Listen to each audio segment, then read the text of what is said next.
मेहनत का फल। एक गांव में दो मित्र नकुल और सोहन रहते थे।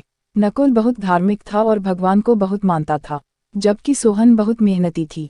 एक बार दोनों ने मिलकर 1 बीघा जमीन खरीदी, जिससे वह बहुत फसल उगाकर अपना घर बनाना चाहते थे। सोहन तो खेत में बहुत मेहनत करता, लेकिन नकुल कुछ काम नहीं करता बल्कि मंदिर में जाकर भगवान से अच्छी फसल के लिए प्रार्थना करता था। इसी तरह समय बीतता गया। कुछ समय बाद खेत की फसल पककर तैयार हो गई, जिसको दोनों ने बाजार ले जाकर बेच दिया और उनको अच्छा पैसा मिला। घर आकर सोहन ने नकुल को कहा कि इस धन का ज़्यादा हिस्सा मुझे मिलेगा क्योंकि मैंने खेत में ज़्यादा मेहनत की है। यह बात सुनकर नकुल बोला, नहीं, धन का तुमसे ज़्यादा हिस्सा मुझे मिलना चाहिए क्योंकि मैंने भगवान से इसकी प्रार्थना की, तभी हमको अच्छी फसल हुई। भगवान के बिना कुछ संभव नहीं है।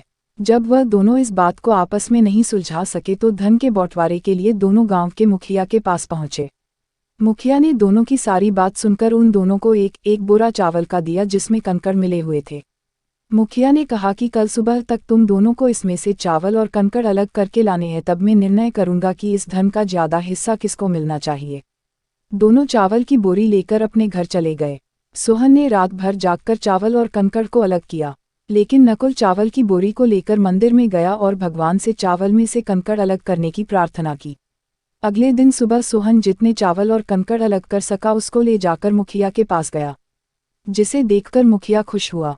नकुल वैसी की वैसी बोरी को ले जाकर मुखिया के पास गया। मुखिया ने नकुल को कहा कि दिखाओ तुमने कितने चावल साफ किए हैं। नकुल ने कहा कि मुझे भगवान पर पूरा भरोसा है कि सारे चावल साफ हो गए होंगे।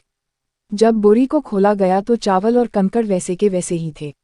जमींदार ने नकुल को कहा कि भगवान भी तभी सहायता करते हैं जब तुम मेहनत करते हो। जमींदार ने धन का ज़्यादा हिस्सा सोहन को दिया।